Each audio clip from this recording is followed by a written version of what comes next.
Welcome to today's episode of the Smart with Heart podcast. Today, we are delighted to welcome a remarkable individual originally from Southern California, a 2015 West Point graduate. He majored in engineering management, played football, and ranked in the high 900s of his class with a GPA of 2.56. After commissioning into field artillery, his first assignment was coaching football at the preparatory school for a season. Following his basic officer leadership course, he was stationed in the 1st Armored Division at Fort Bliss, deploying to both Kuwait and Korea. After completing the captain's career course, he served at Fort Campbell and returned to Korea for another deployment. Post-military, a pivotal conversation with Nick Maines, a mentor and previous guest on our show, led him to Sherpa Prep, which helped him achieve a 710 on his GMAT. He applied to 13 business schools and secured admission in 7. Last month, he graduated with a full-time MBA from Wharton. In the summer and fall of 2022, he was invited to join the board of Smart with a Heart, where he co-founded and currently runs the advisory board alongside Maria Mendoza. He has recently moved to Dallas and is preparing to start a consulting position at Bain. Adding to this list of recent accomplishments, he just welcomed a new baby, so certainly congratulations are in order to him. Please join me in welcoming this accomplished leader to our show.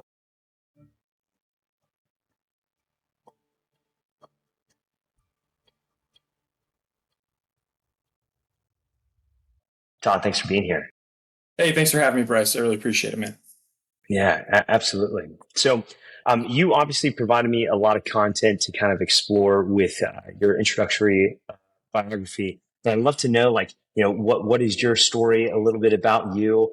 Really would love to hear more about your time at West Point, and then also kind of like the early years of your career, and then kind of finishing up with a little bit of that transition piece, if you don't mind.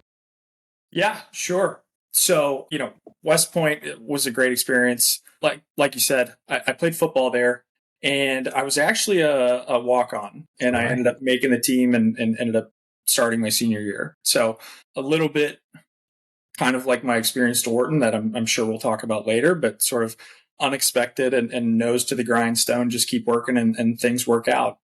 But yeah, got to West Point, and my sole purpose in life, as I saw it, was to help the team and play football and do as best as I could there. And that kind of resulted in not the best academic experience. Like you said, I had a 2.5 GPA, and I think, we had like 980 people graduate. I was probably like 930 on the OML list. Yeah. And then after that, I was an FA guy, I was an artillery guy. And frankly, I had a pretty vanilla career. I was not any special operations units, no selective units. I got out before command, and you mentioned 3 deployments. Those are all rotational deployments, so no combat experience either. And the only reason I really bring that up is to say that if you are a veteran out there, if you've done some time in the military, a lot of that is really special and can be looked at very highly by, great academic institutions like the Wharton School, for example. I think I performed really well in my career. I think I did a lot of great things. I'm proud of what I did, but I was very standard career path and just kind of did the jobs that every regular officer does, but just work hard and do them well, and you can get some great results. Yeah, no, I love that. Just for our audience to know, right before we started recording this, I let Todd know that I was actually surprised he wanted to be so vulnerable, and clearly it's a part of your narrative, and you're trying to communicate that to people. And I think it's so important, especially for veterans such as myself, who we're going through the application process. Luckily, I finished up mine, but those who are about to start, for instance, the application process, so many of them feel like if they didn't have these incredible GPAs or they didn't have these exotic backgrounds, they pretty much self-select and they don't even entertain applying to, say, prestigious programs. In fact, some wouldn't even entertain applying to graduate school. So I think it's so cool that there's someone like you who, like you said, had a fairly vanilla career, maybe didn't perform academically as high as the 10th percentile at West Point, and yet look at you now. I mean, right? Like, look, you just got your consulting gig. You just finished up at Wharton. I mean, come on, like this is a story. What's next? Are you going to write your own personal biography? No. So I guess what's next is just, continuing working with Smart with a Heart, trying to help people, get to where they want to go. And that kind of goes, maybe I'm going a little bit out of order on what we talked about here, but, I didn't have all the super great accomplishments. Like you said, but what I did to get into, a really great school like Wharton, I worked my ass off. So while I was active duty, luckily I happened to find Nafeez and the team at Sherpa Prep who, will truly bend over backwards to help out people that they see are truly dedicated to doing stuff, right? They do go out of their way and they're doing that at Smart with a Heart as well. But, I think I started studying February 17th, 2021, right? Mm-hmm. Yeah, February 17th, 2021, I started the Sherpa Prep course. I took it twice. I did some beer math. I put in over 400 hours to that course. You mentioned in the bio, I applied to 13 schools. You only need one to say yes, right? And I can't tell you how many, I took the test all 5 times that you're allowed to in a year.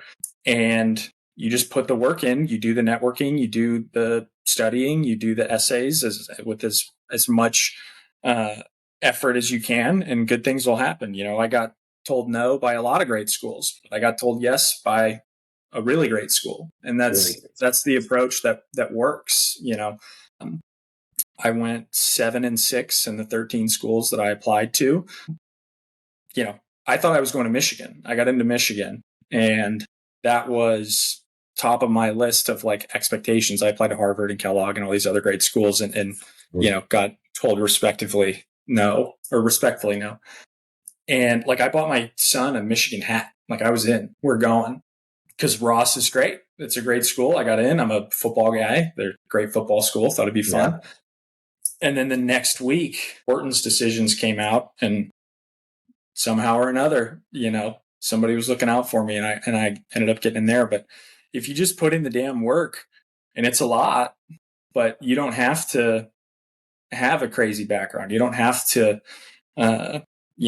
be a Green Beret or a Navy SEAL if you're a veteran, or you don't have to have already worked at Bain or McKinsey or whatever if you're not a veteran, if you were just in the business world as a regular, civilian. If you're willing to put in the time, I'd wake up at like 4:30 every day, study for an hour, then go to work.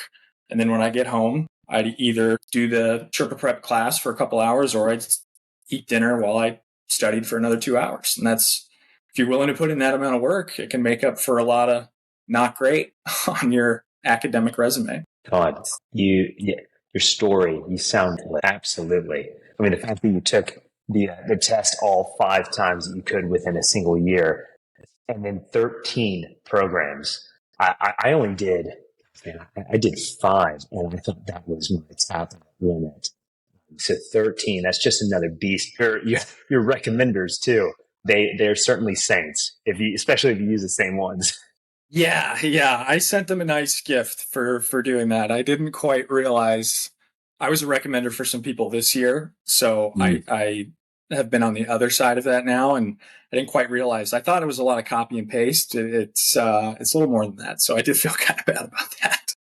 No, I mean, clearly they loved you enough to do it, and that's what's important. But love that story. Your story sounds a lot like mine, because when I was studying for the GRE, I was actually in company command, and it's just a grind, absolutely grind. Okay, so you talked about the process, kind of like the early application process. I really want to know, like, when did it dawn on you that you wanted to pursue not only getting out of the military, but when did it dawn on you that you wanted to pursue an MBA, and really what sparked that? I'd love to know that story. Yeah, sure. Really kind of, what came first was wanting to get out, right? Which is a natural course. And, when I found out that, when we found out my wife was pregnant with our first kid, I had done 3 rotational deployments in a 5-year span. I had done a ton. I just did some like little beer math, and I was gone. It was like 60% of my days in a 5-year span. And that included triple C where you're home every day. So I was like, this doesn't seem the most sustainable for a family life. And, it was in the back of my mind, and kind of as my wife moved along in stages of pregnancy, I just kind of thought, what do I got to do here? And I called Nick Maines, and he said, I have your next 3 years planned out for you. Here you go. MBA is a great thing. Here's all this great stuff.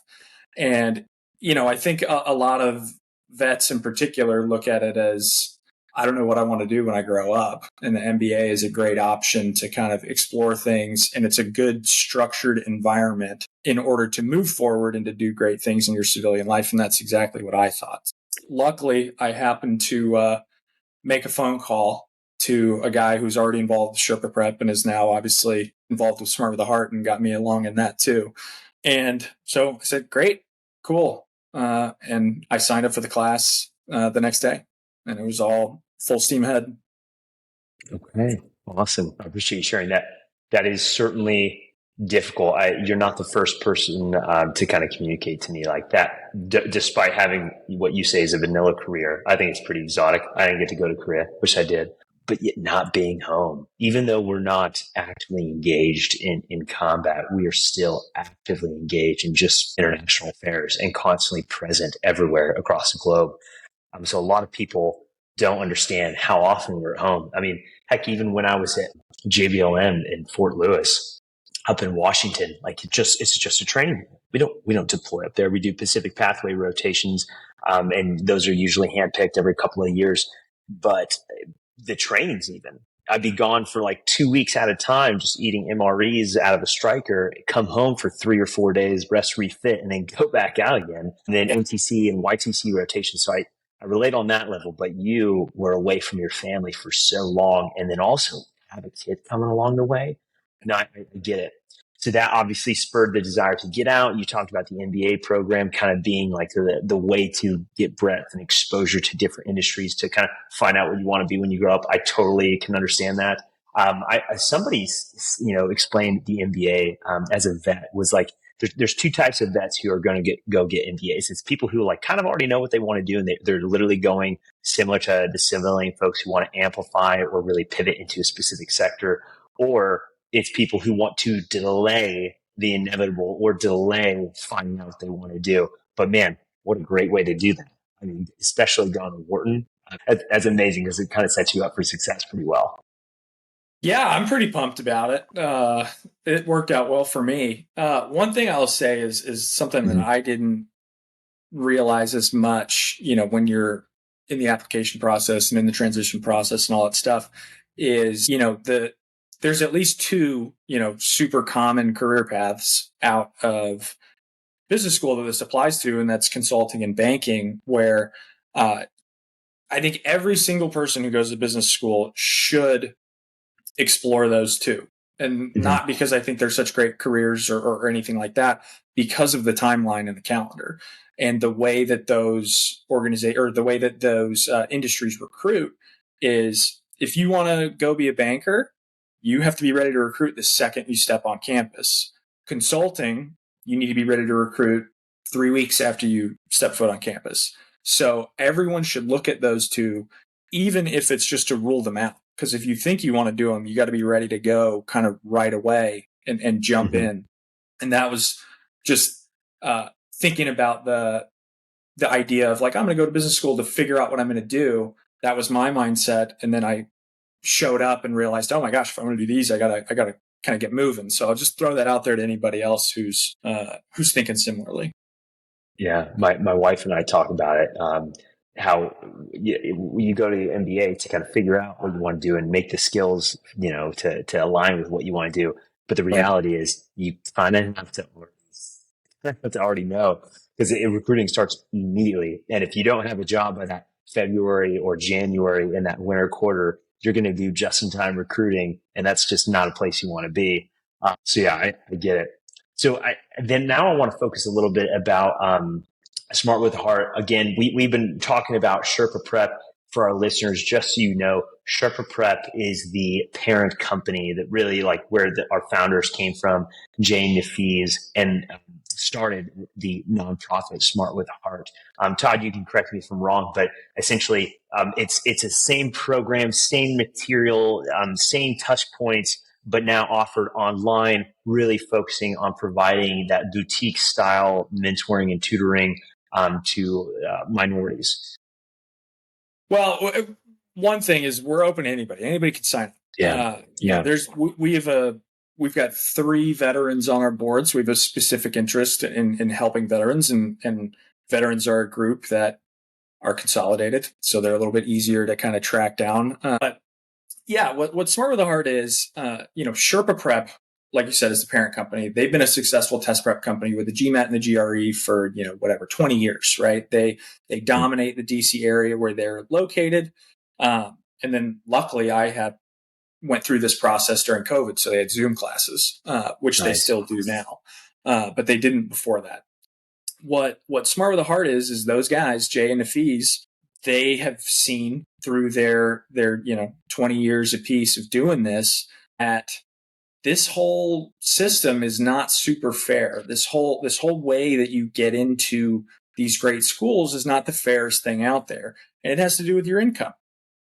We've got data that shows that I might screw up slightly here, but there's 15% of people spend $10,000 in test prep, application, consultation, people helping them write their essays.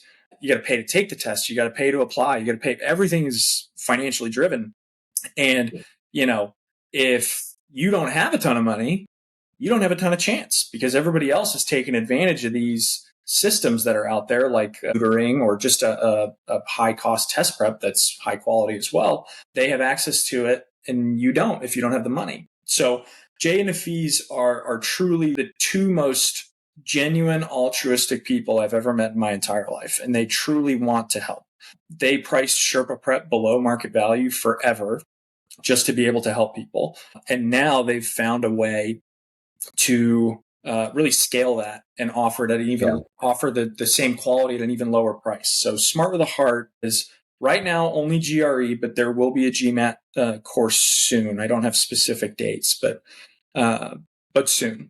Smart with a Heart has recorded classes that are the same classes that Sherpa Prep does, right? And you get all the materials. I think Jay's a GRE nut. I think he wrote 7 textbooks or something crazy, right? There's thousands of practice problems. There's video solutions to every problem that walk you through it. There's all this great stuff. You get office hours with a live instructor. You just have to sign up with couple days notice or something like that. And, when we look at what else is out there on the market that does something similar to what we're doing, the average cost is about $2,000. And we are selling 6 months of access to Smart with a Heart for $249. Or if you are affiliated with one of our partner organizations like Service to Schools, QuestBridge, there's a bunch of them. You get a $50 discount. So, and any veteran or active duty person gets that as well.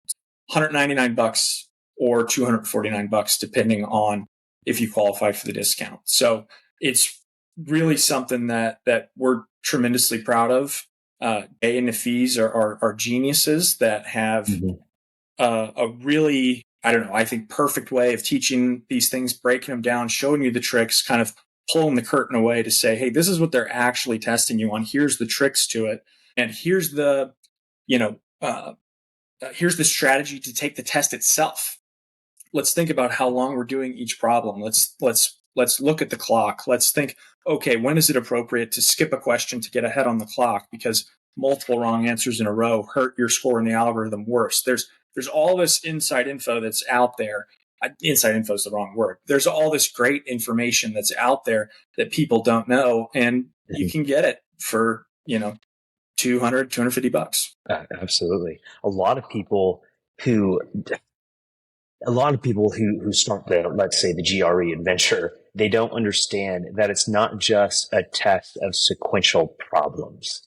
but that, like you mentioned, there's an algorithm to it, and the order of which you get certain problems wrong determine your score even more than just the number of problems that you get wrong. So I was telling Nick that I use another software out there, one of the bigger name ones, obviously spent a mint for it. I didn't use let's say an admissions consultant because I had service to schools. So thankful for that program. But yeah, like I spent a fair sum of money before going in to take my first GRE. And I realized that all I had really been doing was just doing problems, right? Like you do a problem, you get it right. The problem, like they move on to the next sequence. But if you get a problem wrong, they have like a little YouTube clip that shows you like, this is how you approach these problems. And that was it. But there was no like concrete methodology and mental framework about how to solve these problems. And the way that Jane Nafees taught their classes, I found explaining that mental framework helped me not only address basic problems, onesies and twosies, but it helped me understand how larger problems work. And I think that's even going to help me later on. Like it's that critical thinking piece as opposed to just memorizing a formula to a problem. So I think I totally agree that's important. I also loved how Smart with a Heart had a ton of recorded videos of Jay or Nafees talking about certain topics. Like I remember 3 days before my exam, I started to stress out. And of course, what all type A personalities do when they start stressing out, they really hone in, they focus, they do more. Like I got to do more problems. I got to read more chapters. I think it was Nafees. He had a video. It was like, watch this 3 days before exam. And I was like, this is perfect. And I remember watching it and he said, slow down, take your time. This is literally the time to maybe do 10 problems a day, appreciate what you've done in the past, and accept the fact that your brain literally needs rest. It's just like a muscle, he explained to me. I never had somebody in the academia world explain to me how the brain is a muscle and it can be just as exhausted as fatigue in sports, for instance. Loved all those videos, and you don't get that anymore. So you really don't. Yeah, and it's funny that you mentioned you think that that'll help you later on. The really structured recruiting industries at MBAs. I obviously did consulting. That's where I'm headed. I use the same kind of thing. A lot of people will do their case prep and all this stuff like kind of willy-nilly for a while, and then the last month just go pedal to the metal and go crazy, and then they burn out and they can't think in their interview. And I just took a similar approach to what they had me doing for the GMAT. I did a steady rhythm of a certain amount of cases every week, and then I didn't even do cases for a couple days before my interview, so my brain was fresh. It's like peaking if you're a track athlete or something, right? So it was helpful going forward. Yeah, that's great. So tell me then, you're a co-founder along with Maria, right? Yeah. Maria and Nick came along the way. So like, tell me, how did Smart with a Heart really start? Did like Jane Nafees reach out to you? And then like, from the start, what are some problems that you guys have overcome? And then what are some goals that you guys are trying to achieve eventually? Yeah, so Nick was actually around before I was, and I think was probably instrumental in them reaching out to me. But Nick is the chairman of the board of directors, so he's like OG. So things were kind of happening. I don't know how long, honestly, a few months, certainly a few months, probably more, before I got involved. And as they were building out the board of directors,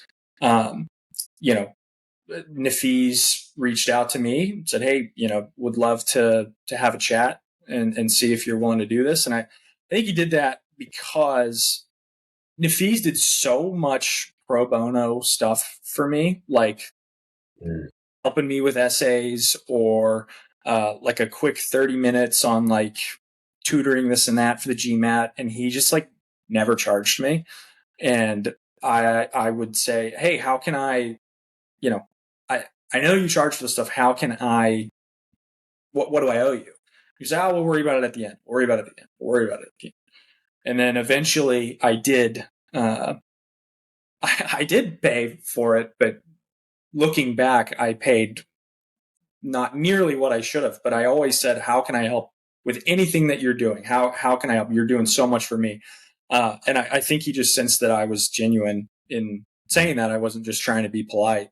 I really wanted to help the guy out for everything he did for me.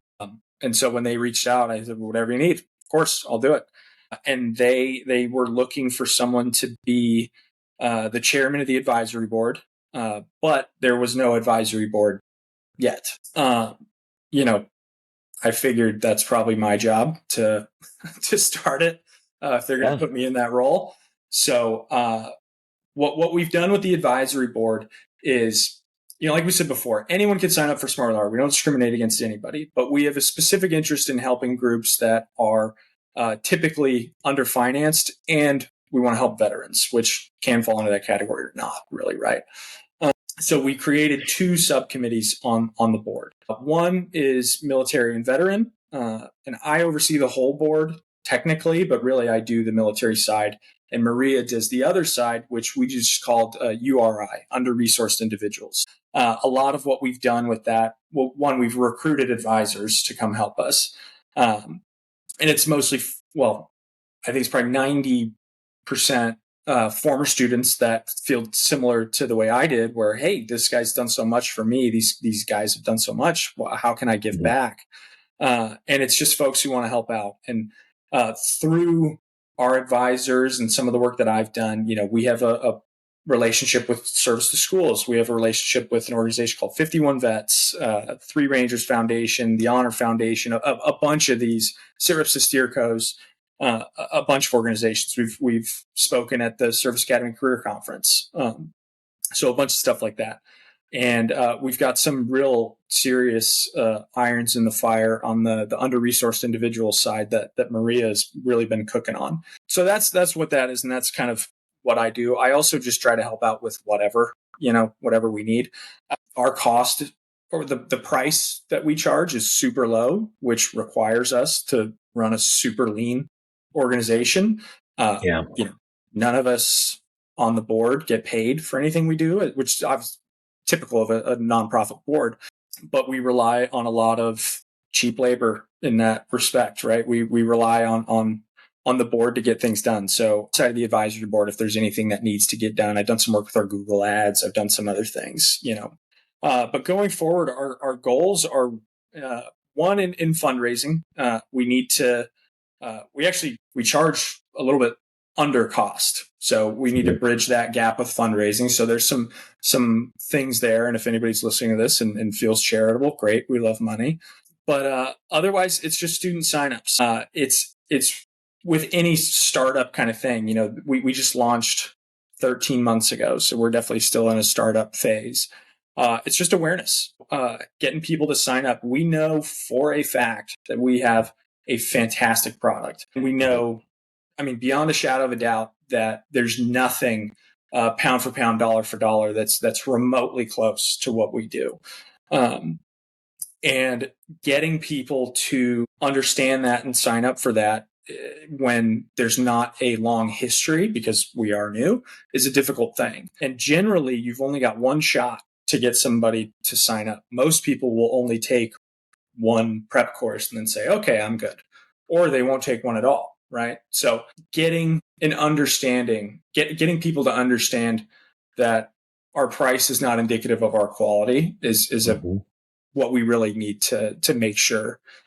What we really need to make sure we're communicating and getting people to understand. Yeah.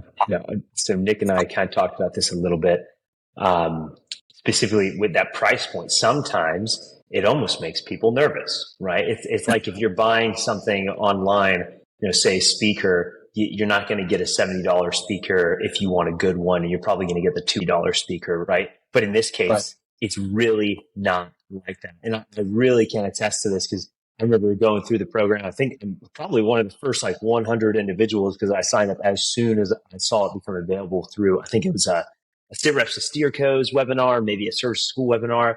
And I remember even thinking, $200, this is really interesting, but I got to try, because I was desperate at the time too. I was like, it says veteran specific and it's asynchronous. That's what I need. I'm going to jump in on it. And absolutely blew me away. So thankful I found you guys. So yeah, I totally understand the type of struggle. But the beautiful thing is that we are prepared to scale, because everything is ready to go, and it's fully available, because everything's it's either in PDF books that we rip from the site, it's in the videos, and then if individuals want to schedule one-on-ones with the fees or Jay, it is so simple. I think that's great. Then tell me, do you personally if we're looking 3-4 years in the future? I know I talked with Nick about the Skill Bridge program, trying to get that off the ground. We just submitted our application to become a DoD approved Skill Bridge provider. Really hoping it works. But do you have any specific goals or visions for what this is going to look like in the next couple of years? One thing that we've talked about and I'd like to get off the ground is like a fellows program. Yeah.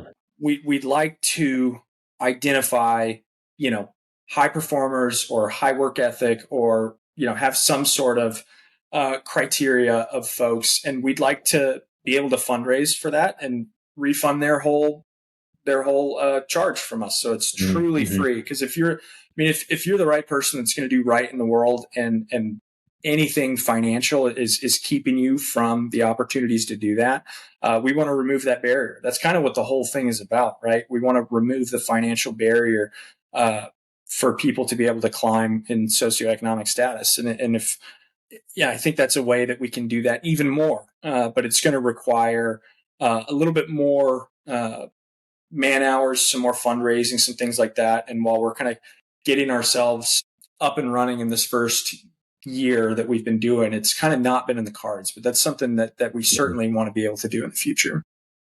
Yeah, no, I totally get that.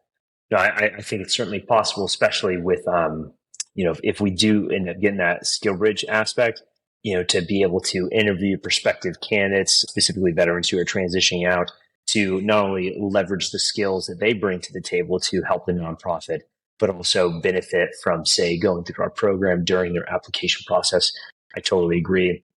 Okay, so we talked a little bit, not only just about the program, your experience at Wharton, like with early recruiting, and then where you're going next. I wanted to touch upon a little, how can people get involved? You kind of talked about your experience, like you felt like you had to give back to the community that's given so much to you. How can other people, not just vets, get involved with Smart in the Heart and help our mission? I mean, the biggest thing, like truly the most impactful and biggest thing, is also probably the easiest. And it's just tell everybody about it. What Sherpa Prep's experience was over that long 20 years or so of success was, grassroots word of mouth kind of thing was how they grew awareness for what they do. Obviously, that can go a little bit slower than traditional marketing campaigns, but it seems to be the most effective. I'm sure, Bryce, when you were looking what you were, were you going to do an MBA? Oh, okay. What do I need to do for this? What do I need to do for that? How do I study? You talk to your friends and you talk to people you trust. You don't necessarily just Google like good GRE prep. Like you probably do to start with, but then you talk to, hey, did Todd do this? And then you make a quick phone call, shoot a text. So the biggest thing you can do is tell people about it, especially if you've taken the course and you know how good it is. Just recommend it, put it out there, tag us in some social media stuff.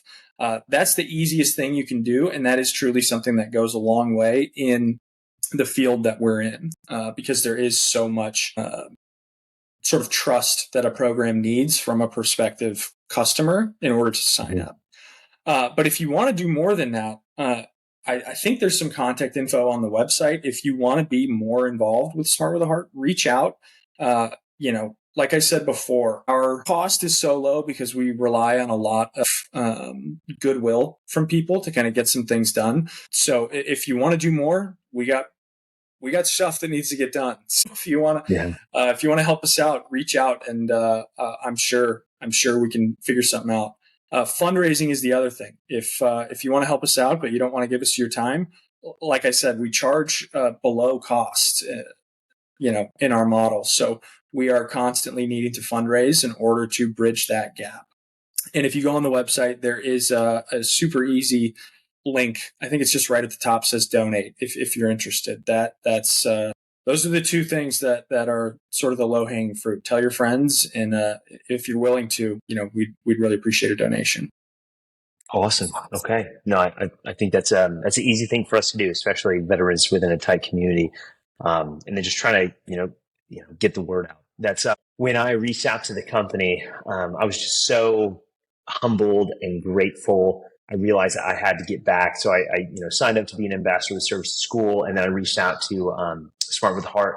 And I just said, I don't want to just say thank you. I need to be involved, especially during this transition right now. Like I'm on terminal leave.